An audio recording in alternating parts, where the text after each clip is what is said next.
El lenguaje como máquina viva. Capítulo 4. Si antes exploramos cómo la literatura construyó al otro, al gaucho, al indio, ahora debemos preguntarnos, ¿qué mecanismos invisibles permiten que algunos relatos se vuelvan sentido común mientras otros son arrinconados al silencio? La respuesta podría estar en una idea fascinante. El lenguaje no es solo un código, es una máquina viva, un objeto técnico que, como un motor o un algoritmo, no para de transformarse.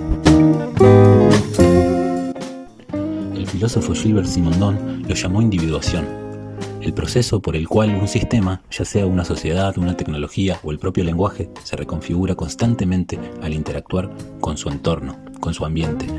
Para Simondon, la individuación no es un estado, sino un devenir, no es una esencia, sino una relación.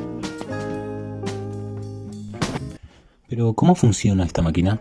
Aquí es donde el antropólogo Claude Lévi-Strauss nos da una pieza clave. Él estudió los mitos y descubrió que funcionan como algoritmos culturales. No son cuentos bonitos, son máquinas de resolver contradicciones. Imaginen una espiral. Cada vuelta es una versión del mito intentando resolver una paradoja irresoluble. Lo fascinante es que obras como el Martín Fierro o el Facundo operan igual. Son mitos modernos que organizan las contradicciones de la Argentina del siglo XIX, civilización versus barbarie, en una espiral discursiva sin fin. En estos sistemas siempre aparece la figura clave del trickster o el mediador. En las culturas originarias puede ser el coyote o el cuervo que conecta mundos opuestos.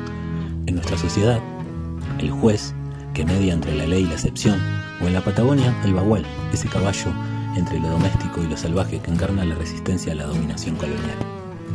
Pero la antropóloga Merida Glass nos advierte, hay que tener cuidado. Estas anomalías, como el bagual, no son solo mediadores inocentes, son síntomas de tensiones sociales, ¿sí? El bagual encarnaba la resistencia querandí a la colonización española y su nombre fue usurpado por el diccionario, domesticado por el lenguaje académico, igual que los pueblos originarios fueron reclasificados como bárbaros por el discurso de Sarmiento. Y aquí volvemos a Simondon. Si el lenguaje es un objeto técnico en constante individuación, en constante relación con su ambiente, con su entorno, entonces el Facundo no solo describió las pampas, la constituyó como un espacio ontológico.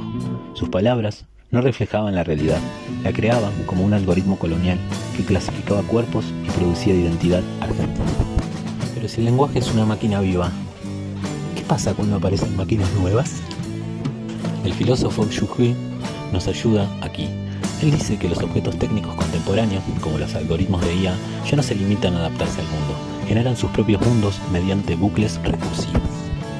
El caso es dramático. En el año 2018, el estudio Render Shaders reveló que los sistemas de reconocimiento facial de IBM y Microsoft fallaban en el 34.7% de los rostros de mujeres negras frente a solo un 0.8% de error en hombres blancos. Esto no es un simple error técnico, es la materialización del mito de la neutralidad algorítmica. Es el trickster moderno, el código que desnuda las contradicciones del capitalismo de datos. Entonces, ¿dónde nos deja esto?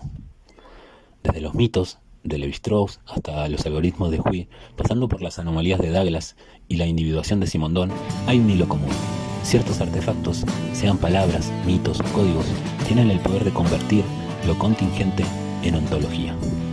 Lo real no precede al discurso, emerge de él, y lo excluido, lo indígena, el gaucho, la mujer negra, el pobre, que el algoritmo no ve, el palatino que el algoritmo no ve, no es un accidente, es el residuo necesario del sistema, la prueba de que toda clasificación es en el fondo un acto de poder.